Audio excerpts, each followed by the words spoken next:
ಪೂಜ್ಯಾಯ ರಾಘವೇಂದ್ರಾಯ ಸತ್ಯಧರ್ಮರತಾಯ ಚ ಭಜತಾಂ ಕಲ್ಪವೃಕ್ಷಾಯ ನಮತಾಂ ಕಾಮಧೇನುವೆ. ನನ್ನ ಸಮಸ್ತ beats of India Kannada channel ವೀಕ್ಷಕರೆಲ್ಲರಿಗೂ ವಿಭಾ ಶೆಟ್ಟಿ ಮಾಡುವ ನಮಸ್ಕಾರಗಳು. ಎಲ್ಲರಿಗೂ ಯುಗಾದಿ ಹಬ್ಬದ ಹಾರ್ದಿಕ ಶುಭಾಶಯಗಳು. ಬೇವಿನ ಕಹಿ ಬಾಳಿನಲ್ಲಿ ಮರೆಯಾಗಲಿ, ಬೆಲ್ಲದ ಸಿಹಿ ನಿಮ್ಮ ಜೀವನದಲ್ಲಿ ಸದಾ ತುಂಬಿರಲಿ. ಈ ಯುಗಾದಿ ನಿಮ್ಮ ಬದುಕಿನಲ್ಲಿ ಸುಖ, ಶಾಂತಿ ಮತ್ತು ಸಮೃದ್ಧಿ, ಹೊಸ ಬೆಳಕನ್ನು ತರಲಿ ಅಂತ ಹಾರೈಸ್ತಾ ಹೊಸ ವರ್ಷದ ಶುಭಾಶಯಗಳನ್ನ ನಿಮ್ಗೆ ಹೇಳ್ತಾ, ಯುಗಾದಿ ಹಬ್ಬ ಅಂತಂದ್ರೇನೆ ಪ್ರತಿಯೊಬ್ಬರಿಗೂ ಕೂಡ ಏನು ಹೊಸ ವರ್ಷ ಬರ್ತಾ ಇದೆ. ಸೊ ಹೊಸ ವರ್ಷದಲ್ಲಿ ನಮ್ಮ ಜೀವನ ಹೇಗಿರ್ಬೋದು, ಈ ವರ್ಷದಲ್ಲಿ ನಮ್ಮ ಗ್ರಹಗತಿಗಳ ಮೇಲೆ, ನಮ್ಮ ರಾಶಿಗಳ ಮೇಲೆ ಏನೆಲ್ಲ ಪ್ರಭಾವ ಬೀರ್ತಾ ಇದೆ ಅನ್ನೋದನ್ನ ಎಲ್ಲರಿಗೂ ಕೂಡ ಕಾತರ ಇರುತ್ತೆ. ಸೊ ಹಾಗಾಗಿ ಇವತ್ತಿನ ದಿವಸ ನಾನು ದ್ವಾದಶ ರಾಶಿಗಳು ಅಂದ್ರೆ ಮೇಷ ರಾಶಿಯಿಂದ ಹಿಡಿದು ಮೀನ ರಾಶಿವರೆಗೂ ಗ್ರಹಗತಿಗಳ ಮೇಲೆ ಏನೆಲ್ಲ ಫಲಾನುಫಲಗಳಿದೆ ಅನ್ನೋದನ್ನ ನೋಡ್ತಾ ಹೋಗೋಣ. ಇದು ಪರಾಭವ ನಾಮ ಸಂವತ್ಸರ. ಈ ಸಂವತ್ಸರದಲ್ಲಿ ಮೇಷರಾಶಿಯವರ ಫಲಾನುಫಲಗಳು ಹೇಗಿದೆ ಅನ್ನೋದನ್ನ ನೋಡೋಣ ಬನ್ನಿ. ಮೊದಲನೇದಾಗಿ ಗುರುವಿನ ಒಂದು ಸ್ಥಾನಮಾನನ ನೋಡೋಣ. ಗುರು ಈ ವರ್ಷದಲ್ಲಿ 2 ಬಾರಿ ತನ್ನ ಪ್ರಮುಖ ಬದಲಾವಣೆಗಳನ್ನ ಮಾಡ್ತಾನೆ. ಮಾರ್ಚ್ ತಿಂಗಳಲ್ಲಿ ಮಿಥುನ ರಾಶಿನಲ್ಲಿ ನೇರ ಸಂಚಾರಕ್ಕೆ ಬಂದ್ರೆ, ಜೂನ್ ತಿಂಗಳಲ್ಲಿ ಕರ್ಕಾಟಕ ರಾಶಿಗೆ ಅಂದ್ರೆ ಉಚ್ಚ ಸ್ಥಾನ ಅದು ಗುರು ಗ್ರಹಕ್ಕೆ ಉಚ್ಚ ಸ್ಥಾನಕ್ಕೆ ಬರ್ತಾನೆ. ತದನಂತರ ನವೆಂಬರ್ ನಲ್ಲಿ ಸಿಂಹ ರಾಶಿಗೆ ಅಂದ್ರೆ ನವೆಂಬರ್ ತಿಂಗಳಲ್ಲಿ ಪ್ರವೇಶನ ಮಾಡ್ತಾನೆ. ಸೊ ಇದರಿಂದ ಏನ್ ಫಲಗಳನ್ನ ಅನುಭವಿಸ್ತಾರೆ ಮೇಷರಾಶಿಯವರು ಅಂತ ನೋಡಿದ್ರೆ, ನೋಡಿ ಮೊದಲನೇದಾಗಿ 3ನೇ ಮನೆಯಲ್ಲಿ ಗುರು ಸ್ಥಿತನಾಗಿರೋವರೆಗೂ ಕೂಡ 7ನೇ ಮನೆಗೆ ಮತ್ತೆ 9ನೇ ಮನೆಗೆ ಮತ್ತೆ 11ನೇ ಮನೆಗೆ ಗುರುವಿನ ದೃಷ್ಟಿ ಕೂಡ ಇರುತ್ತೆ. ಅದನ್ನ ನಾವು ಕನ್ಸಿಡರ್ ಮಾಡ್ಬೇಕಾಗತ್ತೆ. ಸೊ ಇದಕ್ಕೆ ಏನೆಲ್ಲ ಫಲಗಳನ್ನ ಅವರು ಜೂನ್ ತನಕ ಅನುಭವಿಸ್ತಾರೆ ಅಂತ ನೋಡಿದ್ರೆ, ನೋಡಿ ಮಾರ್ಚ್ ಇಂದ ಜೂನ್ ವರ್ಗುನು ಇವ್ರಿಗೆ ಗುರುಬಲ ಇರುತ್ತೆ. ಯಾಕಂದ್ರೆ 7ನೇ ಮನೆಗೆ 9ನೇ ಮನೆಗೆ ಗುರುವಿನ ದೃಷ್ಟಿ ಇರೋದ್ರಿಂದ, 11ನೇ ಮನೆಗೆ ಗುರುವಿನ ದೃಷ್ಟಿ ಇರೋದ್ರಿಂದ ವ್ಯಾಪಾರದಲ್ಲಿ ಒಳ್ಳೆ ಅಭಿವೃದ್ಧಿನ ನೋಡ್ಬೋದು, ಮನೆಯಲ್ಲಿ ಸುಖ ಸಮೃದ್ಧಿನ ನೋಡ್ಬೋದು, ಗಂಡ ಹೆಂಡತಿ ಮಧ್ಯದಲ್ಲಿ ಒಂದು ಗೌರವ, ಒಂದು ಒಳ್ಳೆ ಬಾಂಡೇಜ್ ಕ್ರಿಯೇಟ್ ಆಗತ್ತೆ. ಮನೆಯ ವಾತಾವರಣ ತುಂಬಾ ಚೆನ್ನಾಗಿರುತ್ತೆ. ಮನೆ ಚೆನ್ನಾಗಿದ್ರೆ ಮನಸ್ಸು ಕೂಡ ಚೆನ್ನಾಗಿರುತ್ತೆ ಅಲ್ವಾ. ಸೊ ಹಾಗಾಗಿ ಇದರಲ್ಲಿ ಒಂದು ಲಾಭನೂ ಕೂಡ ನೋಡ್ಬೋದು. 11ನೇ ಮನೆಗೆ ಗುರುವಿನ ದೃಷ್ಟಿ ಇರೋದ್ರಿಂದ ಎಲ್ಲಾ ಮಾಡಿರೋ ಕೆಲಸಗಳಿಗೆ ಎಲ್ಲದಕ್ಕೂ ಕೂಡ ಇವರು ಅತ್ಯುನ್ನತವಾದ ಒಂದು ಲಾಭನ ಕೂಡ ನೋಡುವಂತ ಸಮಯ ಆಗಿರುತ್ತೆ. ಸೊ ಗುರುಬಲ ಇರೋದ್ರಿಂದ ಯಾರೆಲ್ಲ ಮದ್ವೆ ಹುಡುಕಾಟದಲ್ಲಿದ್ದೀರಾ ಅವರೆಲ್ಲರಿಗೂ ಕೂಡ ಶುಭ ಸುದ್ದಿ ಆಗಿರುತ್ತೆ. ಈ ಸಮಯದಲ್ಲಿ ಏನಾದ್ರೂ ನೀವು ಮದ್ವೆ ಹುಡುಕಾಟ ಶುರು ಮಾಡಿದ್ರೆ ಖಂಡಿತವಾಗ್ಲೂ ಒಂದು ಯಶಸ್ಸನ್ನ ನೋಡ್ಬೋದು. ಅಂದ್ರೆ ಒಂದು ಒಳ್ಳೆ ಗಂಡು ಹೆಣ್ಣು ಸಿಗುವಂತ ಒಂದು ಕೆಲಸಗಳಾಗತ್ತೆ. ನಂತರ ಅಂದ್ರೆ ಜೂನ್ ನಲ್ಲಿ ಕರ್ಕಾಟಕ ರಾಶಿಗೆ ಉಚ್ಚ ರಾಶಿಗೆ ಗುರು ಪ್ರವೇಶ ಮಾಡ್ತಾನೆ. ಸೊ ಆ ಸಮಯದಲ್ಲಿ ಏನಾಗುತ್ತೆ ಇವ್ರಿಗೆ ಅಂದ್ರೆ ನೋಡಿ, ಈ ಸಂದರ್ಭದಲ್ಲಿ 4ನೇ ಮನೆಗೆ ಗುರು ಬರ್ತಾನೆ. ಭೂಮಿಗೆ ಸಂಬಂಧಪಟ್ಟಿದ್ದ ವ್ಯವಹಾರಗಳಲ್ಲಿ ಏನಾದ್ರು ಸಮಸ್ಯೆಗಳಿತ್ತು ಅಂತಂದ್ರೆ ಅದು ನಿಧಾನಗತಿನಲ್ಲಿ ಕ್ಲಿಯರ್ ಆಗ್ತಾ ಹೋಗುತ್ತೆ. ತಾಯಿಯ ಆರೋಗ್ಯದಲ್ಲಿ ಸ್ವಲ್ಪ ಏರುಪೇರುಗಳು ಆಗುತ್ತೆ. ಅದೇ ರೀತಿಯಲ್ಲಿ ಸ್ವಲ್ಪ ಅವ್ರಿಗೆ ಆರೋಗ್ಯದಲ್ಲಿ ಸಮಸ್ಯೆಗಳು ಕೂಡ ಪರಿಹಾರ ಆಗ್ತಾನೆ ಬರುತ್ತೆ. ಅಂದ್ರೆ ಏನೋ ಒಂದು ಕಾಯಿಲೆ ಇತ್ತು ಅಂತಂದ್ರೆ ಅದು ಯಾವ ರೀತಿದು ಏನು, ಅದಕ್ಕೆ ಯಾವ ಮೆಡಿಸಿನ್ ತಗೋಬೇಕು ಅನ್ನೋ ಒಂದು ಪ್ರಿಕಾಷನ್ ಕೂಡ ಸಿಗುತ್ತೆ. ಯಾಕಂದ್ರೆ ಗುರು ಯಾರಿಗೂ ಕೆಟ್ಟದನ್ನ ಮಾಡಲ್ಲ. ಜೊತೆಗೆ ಅವನು ಉಚ್ಚ ಸ್ಥಾನದಲ್ಲಿ ಕುತ್ಕೊಂಡಿರೋದ್ರಿಂದ ಖಂಡಿತವಾಗ್ಲೂ ಎಲ್ಲಾರ್ಗು ಅದನ್ನ ಒಳ್ಳೆದಿನ ಮಾಡ್ತಾನೆ. ಇನ್ನ ಇದಾದ ನಂತರ ನವೆಂಬರ್ ನಲ್ಲಿ ಸಿಂಹರಾಶಿಗೆ ಪ್ರವೇಶ ಮಾಡ್ತಾನೆ.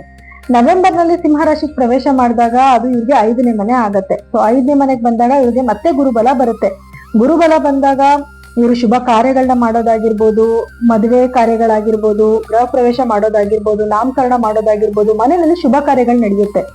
ಹಾಗೆ ಇದಕ್ಕಾಗಿ ಸ್ವಲ್ಪ ವೆಚ್ಚ ಕೂಡ ಆಗುತ್ತೆ. ಸ್ವಲ್ಪ ಹಣದ ಒಂದು ವೆಚ್ಚ ಕೂಡ ಇವ್ರಿಗೆ ಆಗ್ತಾ ಇರತ್ತೆ. ಸೊ ಎಲ್ಲಾ ರೀತಿಯಿಂದನೂ ಗುರುವಿಂದ ಇವರಿಗೆ ಬಹಳಷ್ಟು ಲಾಭನ ನೋಡ್ತಾರೆ. ವಿದ್ಯಾರ್ಥಿಗಳಿಗೂ ಎಜುಕೇಶನ್ ತುಂಬಾ ಚೆನ್ನಾಗಿರ್ತಾರೆ. ರೈತರಿಗೂ ಕೂಡ ತುಂಬಾ ಅತ್ಯುನ್ನತವಾದ ಸಮಯ ಆಗಿರುತ್ತೆ. ಇನ್ನು ರಾಹು ಮತ್ತು ಕೇತುಗಳ ಒಂದು ಪ್ರಭಾವ ಹೇಗಿರುತ್ತೆ ಅಂತ ನೋಡಿದ್ರೆ, ನೋಡಿ ರಾಹು ಇವರ ರಾಶಿಯಿಂದ 11ನೇ ಮನೆಯಲ್ಲಿ ಸ್ಥಿತನಾಗಿದ್ದಾನೆ. ಒಳ್ಳೆ ಲಾಭಗಳನ್ನ ತಗೊಂಬಂದ್ ಕೊಡ್ತಿದ್ದಾನೆ. ಏನಾದ್ರೂ ಬೇರೆ ದೇಶಗಳಿಗೆ ಪ್ರಯಾಣ ಮಾಡ್ಬೇಕು ಅಂದ್ರೆ ಅದಕ್ಕೆ ಉತ್ತೇಜನ ಕೊಡ್ತಾನೆ. ಇಲ್ಲೇ ಇದ್ದು ಬೇರೆ ದೇಶಗಳಿಗೆ, ಕಂಪನಿಗಳಿಗೆ, ಏನಾದ್ರೂ ವಿದೇಶದ ಕಂಪನಿಗಳಿಗೆ ವರ್ಕ್ ಮಾಡ್ತಿದ್ದಾರೆ ಅಂತಂದ್ರೆ, ಅಥವಾ ಮಕ್ಕಳು ವಿದ್ಯಾರ್ಥಿಗಳು ಎಜುಕೇಶನ್ಗೋಸ್ಕರ ಹೋಗ್ಬೇಕು ಅಂದ್ರೆ ಅದೆಲ್ಲದಕ್ಕೂ ಕೂಡ ರಾಹುವಿಂದ ಸಹಾಯ ಆಗತ್ತೆ. ಇದ್ರ ಜೊತೆಗೆ ಕೇತುವಿನ ಒಂದು ಸಂಪರ್ಕ ಅಂತ ನೋಡಿದಾಗ, ಕೇತು ಇವರ 5ನೇ ಮನೆಯಲ್ಲಿ ಸ್ಥಿತನಾಗಿದ್ದಾನೆ. ಇಲ್ಲಿ ಸ್ವಲ್ಪ ನೆಗೆಟಿವಿಟಿ ಇರುತ್ತೆ. ಏನಂದ್ರೆ ಮಕ್ಕಳ ಆರೋಗ್ಯದಲ್ಲಿ ಸ್ವಲ್ಪ ಏರುಪೇರುಗಳಾಗುವಂಥದ್ದು. ಅಂದ್ರೆ ಸ್ವಲ್ಪ ಅವ್ರು ಹೇಳೋದು ಬೀಳೋದು, ಮಾಡ್ಕೊಳ್ಳುವಂಥದ್ದು, ಅಥವಾ ಮೂಳೆಗೆ ಸಂಬಂಧಪಟ್ಟ ಸಮಸ್ಯೆಗಳಾಗೋದು, ಬಾಯಲ್ಲಿ ಏನಾದ್ರೂ ಸಮಸ್ಯೆಗಳಾಗೋದು, ಈ ರೀತಿಯಾದ ಕೆಲವು ಸಮಸ್ಯೆಗಳನ್ನ ಅವ್ರು ಎದುರಿಸ್ಬೇಕಾಗಿ ಬರುತ್ತೆ. ಸೊ ಮಕ್ಕಳ ಆರೋಗ್ಯದ ಕಡೆ ಸ್ವಲ್ಪ ನೀವು ಗಮನ ಕೊಡ್ಬೇಕಾಗಿ ಬರುತ್ತೆ. ಇನ್ನು ವರ್ಷದ ಕೊನೆಯಲ್ಲಿ ಅಂದ್ರೆ ಡಿಸೆಂಬರ್ ತಿಂಗಳಲ್ಲಿ ರಾಹು ಮತ್ತು ಕೇತುಗಳು ಕೂಡ ತನ್ನ ಪತನ ಬದಲಾವಣೆ ಮಾಡ್ತಾರೆ. ರಾಹು ಇವರ 10ನೇ ಸ್ಥಾನಕ್ಕೆ ಬಂದ್ರೆ ಕೇತು ಇವರ 4ನೇ ಸ್ಥಾನಕ್ಕೆ ಬರ್ತಾನೆ. ಆವಾಗ್ಲೂ ಕೂಡ ರಾಹುವಿನ ಸ್ಥಾನ ಬದಲಾವಣೆ ಆದ್ಮೇಲೆ ವ್ಯಾಪಾರದಲ್ಲಿ ಅಭಿವೃದ್ಧಿ ಆಗುತ್ತೆ. ಬಿಸ್ನೆಸ್ ಡೆವಲಪ್ಮೆಂಟ್ ತುಂಬಾ ಚೆನ್ನಾಗಾಗುತ್ತೆ. ಒಳ್ಳೊಳ್ಳೆ ಆಪರ್ಚುನಿಟೀಸ್ ಬರುತ್ತೆ. ಇನ್ನ ಕೇತು ಸ್ಥಾನ ಅಂತ ನೋಡಕ್ ಬಂದಾಗ ತಾಯಿ ಆರೋಗ್ಯದಲ್ಲಿ ಸ್ವಲ್ಪ ವ್ಯತ್ಯಾಸಗಳಾಗುತ್ತೆ. ಆರೋಗ್ಯದ ಕಡೆ ಇವಾಗ ಇಷ್ಟು ದಿವಸ ಏನು ಮಕ್ಳಿಗೆ ಆರೋಗ್ಯ ಚೆನ್ನಾಗಿರ್ಲಿಲ್ಲ, ಮುಂದಕ್ಕೆ ತಾಯಿ ಆರೋಗ್ಯದಲ್ಲಿ ಸ್ವಲ್ಪ ಏರುಪೇರುಗಳಾಗುವಂಥದ್ದು. ಭೂಮಿಗೆ ಸಂಬಂಧಪಟ್ಟಿದ ವ್ಯವಹಾರ ಏನಾದ್ರು ಮಾಡ್ತಾ ಇದ್ದೀರಾ ಅಂದ್ರೆ ಅದರಲ್ಲಿ ಸ್ವಲ್ಪ ತೊಡಕುಗಳಾಗುವಂಥದ್ದು. ತೊಡಕು ಅಂದ್ರೆ ಏನಿಲ್ಲ, ಸ್ವಲ್ಪ ಕೆಲಸಗಳು ಮುಂದಕ್ಕೆ ಹೋಗ್ತಾ ಇರುತ್ತೆ. ಸೊ ಏನೋ ಭೂಮಿಗೆ ಸಂಬಂಧಪಟ್ಟಿದ ಕೆಲಸ ಆಗ್ಬೇಕಾಗಿರುತ್ತೆ, ರಿಜಿಸ್ಟರ್ ಆಗೋದು ಅಥವಾ ಹಣ ತಗೊಳ್ಳೋದು ಕೊಡೋದು, ಈ ಒಂದು ಕೆಲಸಗಳಲ್ಲಿ ಸ್ವಲ್ಪ ಡಿಲೇ ಆಗ್ತಾ ಹೋಗ್ತಾ ಇರುತ್ತೆ. ಇನ್ನ ಶನಿಯ ಸ್ಥಾನಮಾನ ಅಂತ ನೋಡಿದ್ರೆ ನೋಡಿ, 12ನೇ ಮನೆಯಲ್ಲಿ ಶನಿ ಸ್ಥಿತನಾಗಿರೋದ್ರಿಂದ ಸ್ವಲ್ಪ ಖರ್ಚು ಜಾಸ್ತಿ ಆಗುವಂಥದ್ದು. ಖರ್ಚು ಅಂದ್ರೆ ಇಂಥದಕ್ಕೆ ಖರ್ಚಾಗುತ್ತೆ ಅಂತ ಹೇಳೋದಕ್ಕಾಗೋದಿಲ್ಲ. ಆರೋಗ್ಯ ಸಮಸ್ಯೆಗೂ ಖರ್ಚಾಗ್ಬೋದು, ಮನೆಯಲ್ಲಿ ಯಾವ್ದಾದ್ರು ಶುಭ ಕಾರ್ಯಗಳನ್ನ ಮಾಡ್ತೀರಾ ಆ ಕಾರ್ಯಗಳಿಗೂ ಕೂಡ ಖರ್ಚಾಗಬಹುದು, ಅಥವಾ ವಿದೇಶ ಪ್ರಯಾಣ ಅಂತ ಹೇಳಿದೆ ನಾನು, ಪ್ರಯಾಣಕ್ಕೋಸ್ಕರನು ಕೂಡ ಖರ್ಚು ಮಾಡ್ಬೋದು. ಒಟ್ನಲ್ಲಿ ನೀವು ಎಷ್ಟೇ ಸಂಪಾದನೆ ಮಾಡಿದ್ರು ಕೂಡ ಅದು ಒಂದಲ್ಲ ಒಂದು ರೀತಿಯಲ್ಲಿ ಹಣದ ಖರ್ಚು ಜಾಸ್ತಿ ಆಗ್ತಾ ಇರುತ್ತೆ. ಒಂದು ಕಡೆ ಲಾಭ ಬರ್ತಾ ಇದ್ರೆ ಇನ್ನೊಂದ್ ಕಡೆ ವ್ಯಯ ಕೂಡ ಆಗ್ತಾ ಇರುತ್ತೆ. ಇನ್ನು ಆರೋಗ್ಯದ ವಿಷಯ ಅಂತ ಬಂದಾಗ ಆರೋಗ್ಯದಲ್ಲಿ ಸ್ವಲ್ಪ ವ್ಯತ್ಯಾಸಗಳು ಏನು, ಹೇಳೋದು ಬೀಳೋದು ಏಟ್ ಮಾಡ್ಕೊಳ್ಳೋದು, ಯಾಕಂದ್ರೆ ಸ್ವಲ್ಪ ಸ್ಪೀಡ್ ಕಂಟ್ರೋಲ್ ಇರ್ಬೇಕಾಗತ್ತೆ. ನಿಮ್ಗೆ ಸ್ಪೀಡ್ ಕಂಟ್ರೋಲ್ ಇರೋದಿಲ್ಲ, ಗಾಡಿ ಓಡಿಸ್ಬೇಕಾದ್ರೆ ತುಂಬಾ ಸ್ಪೀಡಾಗಿ ಹೋಗೋದು, ಅದರಿಂದ ಏನಾದ್ರು ಕೆಲವು ಸಮಸ್ಯೆಗಳಾಗೋದು, ಈ ರೀತಿ ಕೆಲವು ಏನು ಸಮಸ್ಯೆಗಳನ್ನ ಎದುರಿಸ್ಬೇಕಾಗಿ ಬರುತ್ತೆ. ಆದ್ರಿಂದ ಪ್ರಯಾಣ ಮಾಡ್ಬೇಕಾದ್ರೆ ಕೇರ್ಫುಲ್ ಆಗಿರಿ. ಅಥವಾ ನೀವೇನೋ ಒಂದು ಅರ್ಜೆಂಟ್ ಕೆಲಸಗಳಿಗೆ ಹೋಗ್ಬೇಕು ಅಂದ್ರೆ ಮನೆ ಸ್ವಲ್ಪ ಬೇಗ ಬಿಡೋದನ್ನ ಮಾಡ್ಕೊಳ್ಳಿ. ಆತರವಾಗಿ ನಿರ್ಧಾರಗಳನ್ನ ತಗೊಳ್ಳೋದನ್ನ ಬಿಡಿ.